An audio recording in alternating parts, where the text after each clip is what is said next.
Bonjour à tous, aujourd'hui on va parler du système éducatif et de ses nombreux défauts. Donc oui, je vous l'accorde, ce serait bien plus excitant s'il y avait l'option entrepreneuriat, marketing et persuasion au lycée, mais non. En fait, j'irai pas jusqu'à dire que le système est fait pour que vous deveniez un esclave plus tard, mais disons que le gouvernement n'a pas optimisé le système éducatif pour que vous vous débrouilliez tout seul plus tard. Alors attention, faut pas le diaboliser non plus, c'est la faute de personne, ou plutôt de tout le monde, si le système éducatif est si peu optimisé de nos jours. Il faut plutôt se mettre dans une position proactive, c'est-à-dire comment je m'adapte à ça et contourne ce système qui ne me convient pas, plutôt que dans une position réactive, c'est-à-dire que le système est trop nul, c'est la faute au gouvernement, un complot, je ne sais quoi. Je ne vais pas vous faire le discours non plus du le système il n'est pas adapté à tous les enfants, notamment surdoués, etc. Car ça me paraît évident que si l'on veut élever toute la jeunesse de la même manière, il y a des problèmes avec les exceptions. Je vais vous dire pourquoi concrètement il y a un bug selon moi dans l'éducation française et qu'au final beaucoup de gens en pâtissent. Déjà, le système vous apprend à être salarié avant tout. Et être salarié, c'est pas toujours un très bon calcul. En fait, déjà, j'ose espérer que vous vous en moquez un peu de l'argent, de gagner beaucoup d'argent, etc. Parce que être salarié, c'est la pire manière de gagner de l'argent. Cela car vous échangez votre temps contre de l'argent, le temps est une ressource précieuse et c'est pas du tout un bon calcul de l'échanger. Vous vous plafonnez vous-même si vous faites ça car dès lors que vous ne travaillez plus, vous ne gagnez plus rien. Ce qui fait que seulement 1% des salariés gagnent plus de 10 à 15 000 euros par mois. Alors que si vous échangez votre temps contre des produits, c'est différent. Parce que vous pouvez mettre en place différentes stratégies pour gagner de l'argent encore plus lorsque vous ne travaillez même pas. Et cela se vend même quand vous n'êtes pas là. C'est donc bien plus intéressant. Ensuite, il y a d'autres aspects pas drôles du tout, comme le fait que si tu es salarié, il y a de grandes chances que tu passes ta vie à réaliser le rêve de quelqu'un d'autre en faisant un boulot qui a moyennement du sens, dont tu ne comprends même pas l'utilité. Ce qui est la pire des choses pour l'estime de soi d'un être humain. On appelle ça communément l'aliénation. D'un point de vue plus philosophique, ce serait une erreur de dire qu'on n'apprend pas aux enfants à être entrepreneurs à l'école, simplement parce que peu de gens peuvent devenir entrepreneurs. Car déjà c'est faux, il y a plein de moyens de faire de l'entrepreneuriat, et être entrepreneur ne veut pas forcément dire être millionnaire. De plus, certaines personnes qui ne sont pas forcément intelligentes sont devenues de gros entrepreneurs en ayant juste une idée. Donc c'est plus un problème de volonté que de personnalité à mon sens. Le problème est peut-être aussi dans le gouvernement qui n'aurait peut-être aucun intérêt à ce qu'un maximum de gens deviennent indépendants et libres. C'est une hypothèse qui peut s'avérer tristement vraie, mais je n'ai aucun moyen de la vérifier à l'heure actuelle. Tout ça pour dire que le système éducatif vous apprend à être salarié et qu'être salarié ce n'est pas toujours super bon pour la plupart des êtres humains. Et le pire, c'est que des fois des choses telles que la manipulation et la persuasion, qu'on apprend notamment aux entrepreneurs, pourraient être très utiles en tant que salarié, ne serait-ce que pour trouver du travail. Car apprendre à vendre, c'est aussi apprendre à se vendre. Et je ne vois pas pourquoi on devrait enseigner cela forcément après le lycée, alors que c'est tout autant utile que les maths par exemple, et que certains bâtissent leur fortune entière sur ça.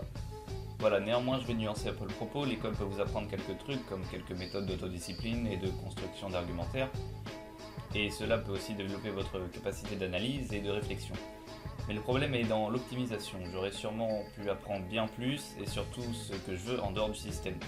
C'est-à-dire qu'en quittant l'école en troisième et en me formant tout seul directement par exemple, j'aurais peut-être pu apprendre bien plus que si j'avais continué le lycée. Sinon l'école peut être aussi une solution comme un sursis pour ceux qui ont peur de se lancer ou qui n'ont pas les moyens psychologiques et matériels de se lancer. Par exemple si tu veux être youtubeur ou lancer un business en ligne, cela peut être bien de continuer le lycée ou les études en développant ta chaîne ou ton business. Même si, à mon sens, tu apprendrais bien plus vite en sortant de l'école. Et ton bac ou ton diplôme ne t'aurait pas servi vraiment beaucoup. Disons que cela peut être un parachute d'extrême urgence, toujours bon à prendre dans la mesure où tu n'arrives pas à gagner assez d'argent pour te nourrir en pratiquant ta passion. Ou simplement que tu trouves une alternative qui te semble aussi bien grâce à tes études et ton diplôme. Ou encore que tu ne saches tout simplement pas quoi faire pour ton futur business.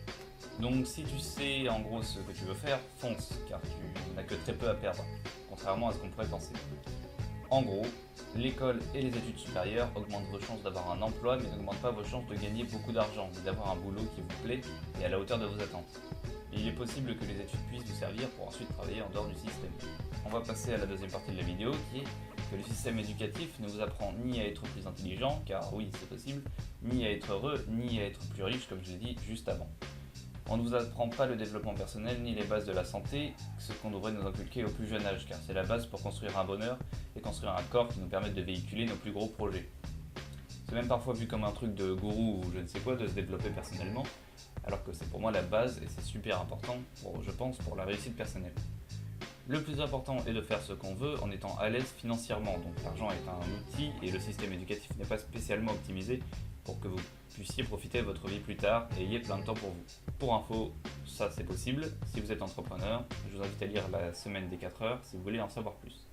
On peut aussi apprendre à apprendre par des techniques. D'après une étude scientifique, la meilleure manière d'apprendre est de lire, de noter ce qu'on a retenu puis de relire, alors qu'à l'école on nous apprend plutôt à lire plusieurs fois d'affilée comme un bourrin pour essayer de retenir quelque chose.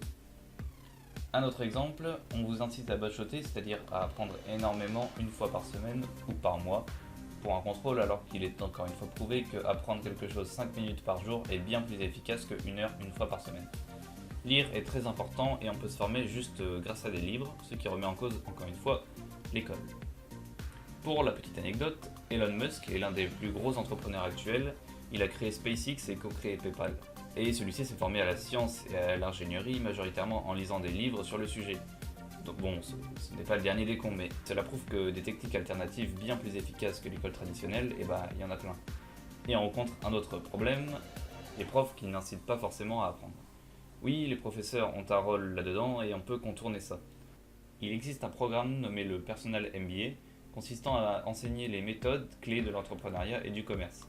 Il contient aussi une liste essentielle à la réussite d'un entrepreneur dans n'importe quel domaine. Il a été créé par Josh Kaufman, un professionnel du commerce qui a un avis assez particulier sur les MBA américains. Je précise qu'un MBA, c'est-à-dire un diplôme d'études supérieures américain prestigieux, peut aller jusqu'à 150 000 $. Josh Kaufman explique que pour 27 $, le prix du livre Personal MBA, vous avez accès aux mêmes connaissances sans assister aux cours longs et fastidieux des universités. On est d'accord, c'est un bon plan, et encore une fois, ça remplace l'école traditionnelle de manière plus efficace.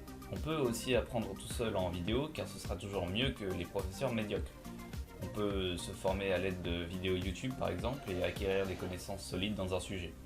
Je pourrais vous parler du MOOC américain aussi, et des sélections des 300 meilleurs professeurs du monde. Grâce à Internet, en fait, vous avez accès à la crème de la crème des professeurs pour apprendre plus efficacement, de quoi éviter vos profs pourris du collège. Vous avez seulement à taper sélection des meilleurs professeurs des universités américaines sur Internet et vous tombez tout simplement sur des catégories de vidéos sur lesquelles vous pouvez apprendre des choses. D'ailleurs, l'école ne vous incite pas à enseigner les connaissances que vous avez apprises aux autres. Or, enseigner est l'une des meilleures manières d'apprendre. Un dernier problème de l'école est le fait qu'on attache beaucoup d'importance aux notes. Quand vous faites un tour du monde de l'évaluation, vous verrez que la France est pratiquement le seul pays, avec son adoration du système décimal, à avoir des notes sur 10 et sur 20. Au Québec, vous avez des lettres. Ailleurs, vous avez des pourcentages. Vous avez des tas de choses qui sont une communication de l'évaluation et qui font de l'évaluation négative. Voilà une anecdote de mon année de terminale ES. Les gens apportaient bien plus d'importance aux notes plutôt qu'à l'intelligence et aux compétences qui servaient réellement dans la vie. Pour eux, avoir des bonnes notes c'était réussir et vouloir s'épanouir autrement c'était échouer. Ça n'incite pas du tout à apprendre ce qu'on veut et ça montre l'état d'esprit qu'enseigne le système. En fait, le système de notation vous oblige à apprendre quelque chose que vous n'aimez peut-être pas, d'une manière que vous n'aimez pas non plus. Cela me paraît évident que les notes ne reflètent pas l'intelligence et que ce n'est qu'un chiffre. Pour en finir avec les anecdotes, je n'ai pas eu la moyenne de l'année en SES, c'est-à-dire sciences économiques et sociales, soit la moyenne la plus importante, et pourtant j'ai eu 13 au bac en révisant comme un malade 2 semaines avant. C'est là que je me suis rendu compte qu'on perdait un temps fou à apprendre des trucs pas si compliqués pendant l'année, et que cela ne m'intéressait tout simplement pas. De plus, on vérifiait mes connaissances d'une manière très fermée, ce qui fait qu'à mon avis l'école teste avant tout votre capacité à savoir ce que l'on attend de vous plutôt que vos réelles connaissances. Par exemple, un maître dans un domaine n'aurait peut-être pas la moyenne à un contrôle de seconde, alors qu'il connaît absolument tout sur le domaine. Après, cette anecdote est très subjective et personnelle, mais cela prouve encore une fois que vouloir enseigner la même chose d'une seule manière à plein d'êtres différents est une mauvaise idée. Chacun a ses propres forces et ses propres envies. Et chacun aurait pu apprendre plus vite ou moins vite, mais mieux s'il les avait appris tout seul.